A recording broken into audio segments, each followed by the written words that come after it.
Hello everyone, welcome back to my YouTube channel score dot adda one. आज हम grade 9 के science के question answers करने वाले हैं। एक्सप्लेनेशन के साथ क्वेश्चन आंसर्स होंगे। पहले हम देख रहे हैं चैप्टर नंबर 5 के question answer, cell the fundamental unit of life. ये वीडियो दो पार्ट्स में बनाया हुआ है। एक पार्ट में हम सारे ब्लू क्वेश्चंस देखने वाले हैं, दैट इज पार्ट 1।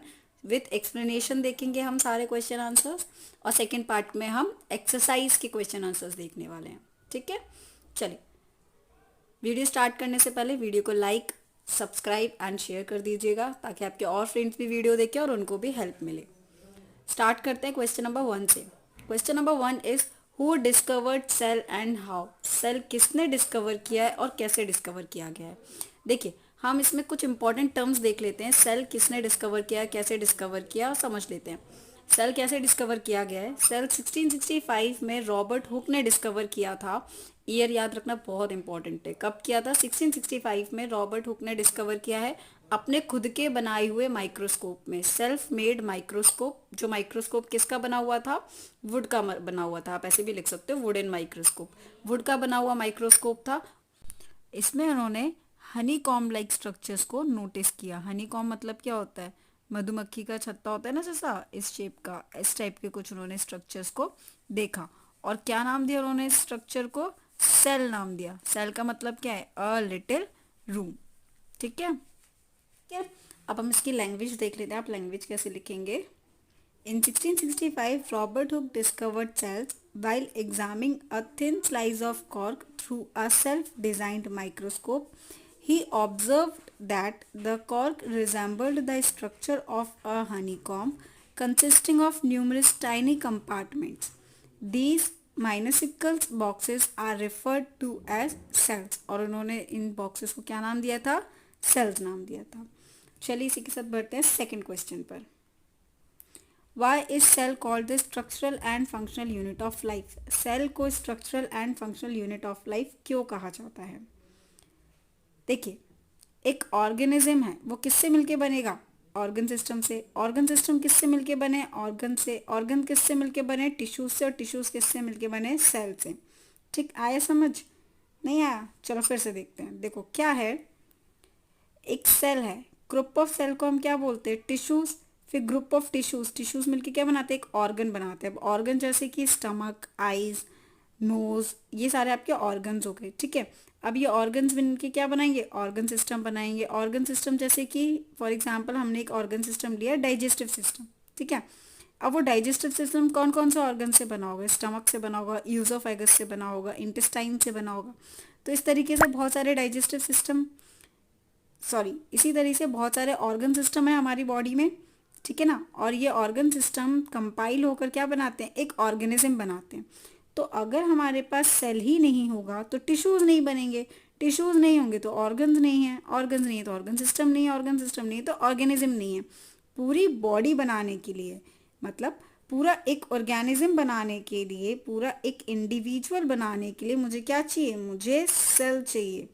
तब मैं टिश्यूज बनाऊंगी, फिर ऑर्गन बनेगा, फिर ऑर्गन सिस्टम, फिर ऑर्गेनिज्म। तो ये इंडिविजुअल तब तक नहीं बनेगा जब तक एक सेल मुझे नहीं मिलेगा। तो इसीलिए सेल जो है वो स्ट्रक्चरल यूनिट हो गया लाइफ की। अब ये फंक्शनल यूनिट कैसे है, तो भाई फंक्शनल यूनिट कैसे है, ये जो भी एक ऑर्गेनिज्म है वो डिफरेंट डिफरेंट फंक्शंस करता है। ठीक है, जैसे मैं चल रही हूँ, मैं वॉक कर रही हूँ, ठीक है, या फिर मैं डांस कर रही हूँ, या मैं कुछ लिख रही हूँ, मैं ब्रीथ कर रही हूँ, मैं रेस्पिरेशन कर रही हूँ, मैं डाइजेशन कर रही हूँ। ये सारी एक्टिविटीज़ एक ऑर्गेनिज्म कब परफॉर्म कर पाएगा, जब उसका सेल फंक्शन करेगा।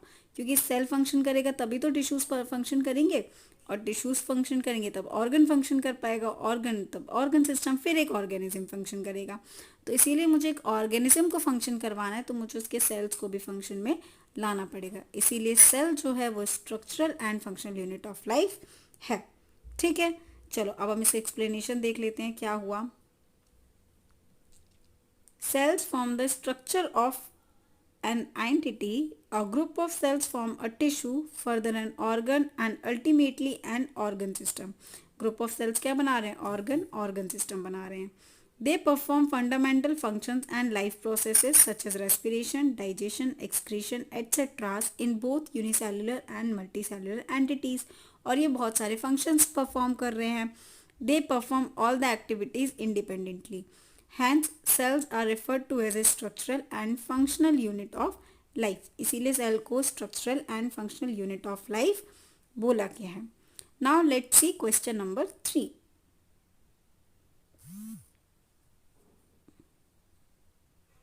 Now let's see question number 3. Question number 3 is, how do substances like CO2 and water moves in and out of the cell?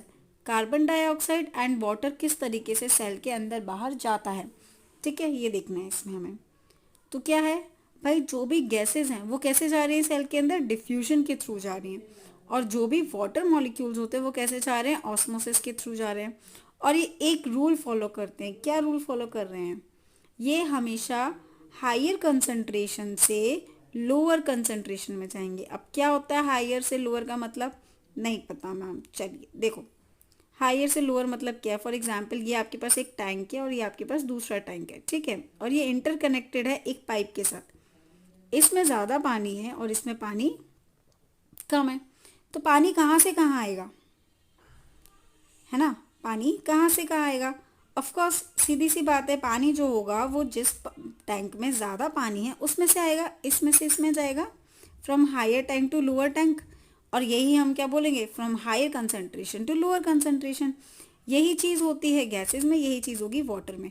जिस साइड गैसेस का अमाउंट ज़्यादा होगा, मतलब सेल के बाहर गैसेस का अमाउंट ज़्यादा होगा, तो ये बाहर से अंदर जाएंगी. और किस प्रोसेस के थ्रू जाएंगी, डिफ्यूजन के थ्रू जाएंगी. जैसे कार्बन डाइऑक्साइड हुआ, ऑक्सीजन हुआ एंड ऑल. और इस तरीके से वाटर भी, वाटर मॉलिक्यूल्स जो हैं, H2O मॉलिक्यूल्स जो हैं, वो भी सेल के अंदर ऐसे ही जाएंगे from higher concentration to lower concentration. ठीक है, चलिए अब हम इसका एक्सप्लेनेशन देख लेते हैं. CO2 moves by diffusion. These cellular waste accumulates in higher concentration in the cell, whereas the concentration of CO2 in the external surroundings is comparatively lower. This difference in the concentration level inside and outside the cell causes CO2 to diffuse from a region of a higher to a lower concentration. अब cell के अंदर क्या हो रहा है, concentration जो है CO2 का वो बहुत ज़्यादा है और सेल के बाहर कंसंट्रेशन जो है वो बहुत कम है. तो सेल के अंदर का CO2 सेल के बाहर जाएगा किस प्रोसेस के थ्रू, डिफ्यूजन के थ्रू. और अगर हम ऑक्सीजन की बात करेंगे तो सेम ऑक्सीजन सेल के बाहर ज़्यादा है, सेल के अंदर कम है, तो वो बाहर से अंदर की तरफ आएगा. ठीक है. H2 diffuses bye osmosis. और H2 कैसे डिफ्यूज होता है, ऑस्मोसिस के थ्रू होता है. It moves from a region of a higher concentration to a lower concentration region through a selectively permeable membrane until equilibrium is reached. और ऐसा कब तक होएगा, जब तक इक्विलिब्रियम नहीं हो जाएगी. इक्विलिब्रियम मतलब दोनों साइड बराबर बराबर नहीं हो जाएगा. ठीक है ना. इक्विलिब्रियम की स्टेज कब बनती है, जो हमने ये टंकी वाला एग्जाम्पल देखा था, ये तब तक पानी इसमें फ्लो होता रहेगा जब तक क्या नहीं हो जाएगा, दोनों टंकियों में बराबर का पानी नहीं हो जाएगा. तब तक एक टंकी से पानी दूसरी टंकी में आता रहेगा. और जैसे इक्वल इक्वल हो जाएगा, मतलब इक्विलिब्रियम स्टेज होगी, तो पानी अंदर आना बंद हो जाएगा. ठीक है, आया समझ. चलिए बढ़ते हैं क्वेश्चन नंबर 4 की तरफ. Question number 4 is, why is the plasma membrane called a selectively permeable membrane. Plasma membrane को हम सिलेक्टिवली परमिएबल मेम्ब्रेन भी क्यों कहते हैं. देखो यहाँ पे ना SPM भी बोल सकते हैं इसको हम, SPM फुल फॉर्म भी पूछा जा सकता है आपसे. SPM का फुल फॉर्म क्या है, तो हम क्या बोलेंगे, सिलेक्टिवली परमिएबल मेम्ब्रेन. अब प्लाज्मा मेम्ब्रेन को हम सिलेक्टिवली परमिएबल मेम्ब्रेन क्यों बोलते हैं, इसी नाम में ही दिया हुआ है पूरा. भाई ये हमारा सेल है, ये सेल के ऊपर की मेम्ब्रेन है. ठीक है ना. अब ये क्या कर रही है, ये क्या बने हुए हैं, ये 3 चीज़ें बनी हुई हैं. ठीक है, फॉर एग्जांपल मान लीजिए ये, और ये जो ऑरेंज कलर का ये प्रोटीन है, ये येलो कलर का वायरस है, और ये ब्लू कलर का वाटर मॉलिक्यूल है. इन तीनों को सेल के अंदर जाना है. अब इस सेल वॉल ने, इस सेल मेम्ब्रेन ने क्या देखा कि भाई ये क्या है, प्रोटीन, चलो इसको एंट्री दे देते हैं. ये क्या है, वायरस, ये इसको एंट्री नहीं देगा. इसने क्या किया, सिलेक्ट कर लिया ना कि भाई ये वायरस मेरे काम का नहीं है, मैं इसको एंट्री नहीं दे रहा हूँ. और ये वाटर मॉलिक्यूल, इसने इसको एंट्री दे दी. तो इसे सिलेक्ट करके चीज़ों को अंदर ली, किसी को भी अंदर नहीं आने दिया. नहीं तो ये वायरस भी घुस जाता तो क्या हो जाता, सेल खराब हो जाता. तो किसी को भी अंदर नहीं आने दे रहा है, ये सिलेक्ट करके चीज़ों को अंदर आने दे रहा है. इसीलिए हम इसको क्या बोल रहे हैं, सिलेक्टिवली परमिएबल मेम्ब्रेन. ठीक है ना, परमिट कर रहा है, सिलेक्ट करके चीज़ों को परमिट कर रहा है अंदर जाने के लिए. चलिए एक्सप्लेनेशन देखते हैं अब हम इसका। The plasma membrane is called as a selectively permeable membrane as it permits the movement of only a certain molecules in and out of the cells. ये कुछ ही मॉलिक्यूल्स को अंदर बाहर होने की परमिशन देता है, इसीलिए इसको सिलेक्टिवली परमीबल मेम्ब्रेन बोलते हैं। Not all molecules are free to diffuse, सारे मॉलिक्यूल्स डिफ्यूज होने के लिए अलाउड नहीं है। ठीक है, क्वेश्चन का आंसर समझ आया। चलिए बढ़ते हैं नेक्स्ट क्वेश्चन के लिए। हाँ जी, the next question is fill in the gaps in the following table illustrating differences between prokaryotic and eukaryotic cells. Basically हमें प्रोकैरियोट्स और यूकैरियोट्स के बीच में डिफरेंशिएशन बताना है। तो हम एक लाइन में देख लेते हैं। प्रोकैरियोट्स मतलब क्या होता है? ओल्ड न्यूक्लियस, जिनके पास कैसा है? ओल्ड न्यूक्लियस है। ठीक है, और यूकैरियोटिक ऑर्गेनिजम्स कौन से हैं? जिनके पास न्यू न्यूक्लियस है, नए न्यूक्लियस वाले जो ऑर्गेनिजम्स हैं वो। ठीक है, देख लेते हैं हम ये क्या होते हैं। Prokaryotic cells and eukaryotic sales. Prokaryotic cells वो होते हैं जो साइज स्मॉल है जिनका, एंड यूकैरियोटिक सेल्स का साइज लार्ज है। इनका न्यूक्लियर रीजन कैसा है? पुअरली डिफाइंड, बहुत अच्छे से डिफाइन नहीं है। न्यूक्लियर मेम्ब्रेन इनमें एब्सेंट है, नहीं होती न्यूक्लियर मेम्ब्रेन। जबकि जो यूकैरियोट्स हैं उनका न्यूक्लियर रीजन वेल डिफाइंड है और उनके पास न्यूक्लियर मेम्ब्रेन भी है। नई न्यूक्लियर मेम्ब्रेन है ना, अच्छी न्यूक्लियर मेम्ब्रेन है, तो न्यूक्लियर मेम्ब्रेन भी इनके पास अच्छा न्यूक्लियस है। इनके पास एक क्रोमोसोम्स है और इनके पास एक से ज़्यादा क्रोमोसोम्स हैं। ठीक, next point is membrane bound cell organelles are absent. जो सेल ऑर्गेनल्स हैं इनके पास, जैसे माइटोकॉन्ड्रिया हुआ, गोल्गी अपैरेटस हुआ, वो सब तो हैं, पर उनके ऊपर मेम्ब्रेन नहीं है, अच्छी सी मेम्ब्रेन नहीं है, मतलब बहुत ही हल्के फुल्के से ऑर्गेनल्स प्रेजेंट हैं। जबकि यूकैरियोट्स में membrane bound cell organelles such as mitochondria, plastids etcetera are present. Eukaryotic cells के पास जो सेल ऑर्गेनल्स हैं उनके ऊपर मेम्ब्रेन भी है, जिस वजह से वो एक्स्ट्रा प्रोटेक्शन प्रोवाइड कर रही है उन्हें। ठीक है, चलो ये हो गया डिफरेंशिएशन प्रोकैरियोट्स एंड यूकैरियोट्स के बीच। ये हो गया डिफरेंशिएशन प्रोकैरियोट्स एंड यूकैरियोट्स के बीच में। ठीक है, now let's see the next question. Can you name the two organelles we have studied that contain their own genetic material? Two organisms के नाम देने हैं जिनका खुद का जेनेटिक मटेरियल है। तो जेनेटिक मटेरियल क्या होता है? डीएनए होता है जेनेटिक मटेरियल। ठीक है ना, चलो तो डीएनए का फुल फॉर्म क्या है? ये तो बहुत अच्छा क्वेश्चन है, डीएनए का फुल फॉर्म क्या है? चलो ये आप मुझे कमेंट सेक्शन में करके बताएंगे कि डीएनए का फुल फॉर्म क्या है। ठीक है, आप भी स्टॉप करिए वीडियो और तुरंत जाके कमेंट करके आइए कि डीएनए का फुल फॉर्म क्या है। चलो, तो डीएनए दो चीज़ों में पाया जाता है, दो ऑर्गेनल्स में पाया जाता है सेल के अंदर, that is mitochondria and plastids. Mitochondria के अंदर एंड प्लास्टिड्स के अंदर। अब माइटोकॉन्ड्रिया किस में होते हैं? माइटोकॉन्ड्रिया एनिमल एंड प्लांट्स दोनों में होते हैं।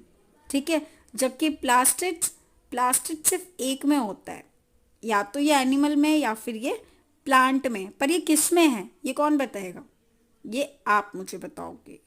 ठीक है, कमेंट सेक्शन में कमेंट करके आओ। दो चीज़ें कमेंट करनी, एक तो डीएनए का फुल फॉर्म और दूसरा प्लास्टिड्स किस में प्रेजेंट है, एनिमल सेल में प्रेजेंट है या फिर प्लांट सेल में प्रेजेंट है। ठीक है, चलिए बढ़ते हैं नेक्स्ट क्वेश्चन पर। अच्छा, इसका आंसर देख लेते हैं।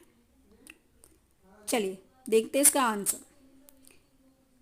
The two organelles which have their own genetic materials are mitochondria and plastids. दो ऑर्गेनल्स जिनका खुद का जेनेटिक मटेरियल है, कौन कौन से हैं वो? Mitochondria and plastids. ठीक है, let's see the next question. हाँ जी, the next question is if the organisation of a cell is destroyed due to some physical और chemical influence, what will happen? अगर सेल का ऑर्गेनाइजेशन किसी वजह से डिस्टर्ब हो गया है, किसी फिजिकल और केमिकल रिएक्शन की वजह से, तो क्या होगा? ठीक है, देख लेते हैं इसका एक्सप्लेनेशन क्या होगा। ओ, ये तो ऐड आ गया। चलिए वीडियो को लाइक कर दीजिएगा, शेयर कर दीजिएगा एंड सब्सक्राइब कर दीजिएगा। ठीक है, बढ़ते नहीं। हाँ जी, जैसे कि हमारा सेल है और सेल के अंदर क्या होता है? एक ऑर्गेनल होता है जिसको हम बोलते हैं लाइजोसोम। लाइजोसोम क्या करता है? लाइजोसोम्स के पास डाइजेस्टिव एंजाइम्स हैं और ये कोई भी बाहर से वायरस वगैरह आता है ना, उसको डाइजेस्ट करने में हेल्प करता है। ठीक है, बट अगर सेल किसी कारण से डिस्ट्रॉय हो गया फिजिकल या फिर किसी केमिकल इन्फ्लुएंस की वजह से, तो ये लाइसोसोम क्या करने लगता है, ये खुद ही के सेल ऑर्गेनल्स को खाना शुरू कर देता है। और हम उस फिनोमिनन को, हम उस एक्टिविटी को क्या बोलेंगे, जब इंसान या कोई भी चीज़ खुद ही को ख़त्म करने लगे, सुसाइड। तो लाइसोसोम्स जो होते हैं वो खुद ही को ख़त्म करने लगे, खुद ही के सेल ऑर्गेनल्स को ख़त्म करने लगे, तो हम इसको सुसाइड बैग भी बोलते हैं। ठीक है, तो क्या होगा जब कोई फिजिकल और केमिकल इन्फ्लुएंस की वजह से सेल डिस्टर्ब होगा, तो लाइसोसोम्स खुद ही के सेल ऑर्गेनल्स को खाना शुरू कर देगा अपने डाइजेस्टिव एंजाइम्स की हेल्प से, और सेल विल डाई, सेल मर जाएगा। ठीक है, देख लेते हैं अब हम इसका answer.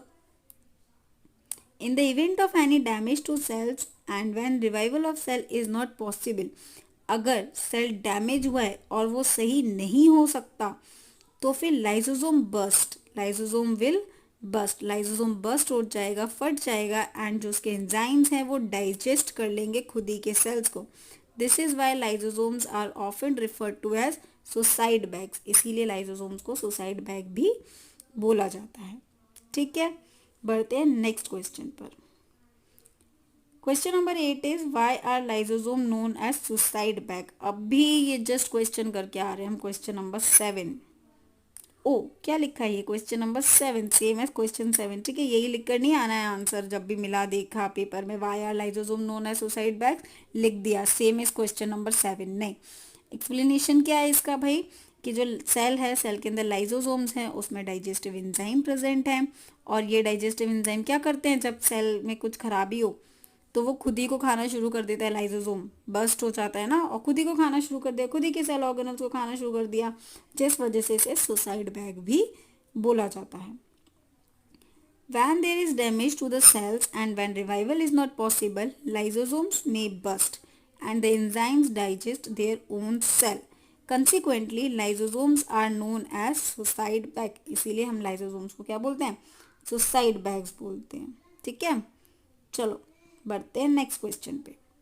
Question number 9, where are protein synthesized inside the cell. Cell के अंदर प्रोटीन्स कहाँ पर सिंथेसाइज्ड हो रहे हैं। ठीक है, एक्सप्लेनेशन देखें हम इसका। सेल एंडोप्लाज्मिक रेटिकुलम के अंदर सिंथेसाइज हो रहे हैं। एंडोप्लाज्मिक रेटिकुलम दो पार्ट्स में डिवाइड है, smooth endoplasmic reticulum and rough endoplasmic reticulum. भाई डिफरेंस क्या है स्मूथ और रफ एंडोप्लाज्मिक रेटिकुलम में। ठीक है, देखो जैसे कि आपने देखा होगा, ये एक लाइन ड्रॉ की है मैंने। अब अगर हम इस लाइन पर फिंगर से इसको टच करेंगे तो ये कैसी रहेगी, स्मूथ रहेगी, है ना, क्योंकि ये बिल्कुल ही स्मूथ लाइन है, कुछ भी नहीं है इस पर, कोई भी खरोच वगैरह नहीं है। पर अगर मैंने इसके ऊपर ऐसे बीड्स बना दिए, है ना, ऐसे बीड्स डाल दिए मैंने, कुछ चीज़ इस पर डाल दिए, ऐसे बीड्स डाल दिए, अब आप इसको टच करोगे तो आपको ये रफ लगेगी। क्यों, क्योंकि इस पर कुछ बीड्स हैं, और ये बीड्स क्या है, ये बीड्स हैं राइबोसोम्स के बीड्स। ठीक है, तो जब इस पे बीड्स नहीं थे तो वो क्या है, वो स्मूथ एंडोप्लाज्मिक रेटिकुलम, और अगर एंडोप्लाज्मिक रेटिकुलम पे राइबोसोम्स के बीड्स प्रेजेंट हैं तो हम इनको क्या बोलेंगे, रफ एंडोप्लाज्मिक रेटिकुलम। ठीक है, कैसे याद रखेंगे इसको, R for rough, R for ribosome. ठीक है ना, तो रफ एंडोप्लाज्मिक रेटिकुलम कब होता है, जब उस पर राइबोसोम प्रेजेंट हो। ठीक है, और यही राइबोसोम हेल्प करता है प्रोटीन के सिंथेसिस में। कौन हेल्प कर रहा है प्रोटीन के सिंथेसिस में, राइबोसोम हेल्प कर रहा है। तो अब फिर बताइए, जब राइबोसोम रफ एंडोप्लाज्मिक रेटिकुलम में प्रेजेंट है तो प्रोटीन्स कहाँ बनेंगे, रफ एंडोप्लाज्मिक रेटिकुलम पर ही तो बनेंगे। ठीक है, चलो आंसर देख लेते हैं हम इसका। Protein synthesis in cells takes place in ribosomes, hence ribosomes are referred to as protein factories. Ribosomes को हम क्या बोलते हैं, प्रोटीन फैक्ट्रीज बोलते हैं। बहुत इंपॉर्टेंट क्वेश्चन है ना, एमसीक्यू के फॉर्म में आ सकता है। What is known as protein factories, ribosomes are known as protein factories. Ribosomes are particles that are found attach to the rough endoplasmic reticulum. और राइबोसोम्स क्या हैं, जो रफ एंडोप्लाज्मिक रेटिकुलम पर अटैच्ड हैं। इसीलिए हम क्या बोलेंगे, प्रोटीन सिंथेसिस कहाँ हो रहा है, रफ एंडोप्लाज्मिक रेटिकुलम पर हो रहा है। ठीक है, चलिए बढ़ते हैं नेक्स्ट क्वेश्चन पे। ओके, क्वेश्चन खत्म। Thank you for watching, and if you like the video please like, share and subscribe our channel. बहुत मेहनत लगती है वीडियो बनाने में, प्लीज़ सब्सक्राइब कर दो जाके चैनल, शेयर कर दो, लाइक कर दो। हम और भी प्लेटफॉर्म्स पे हैं, you can follow us on Facebook, Telegram, Insta और even you can message us on Gmail also. मिलते हैं नेक्स्ट वीडियो में। Bye bye.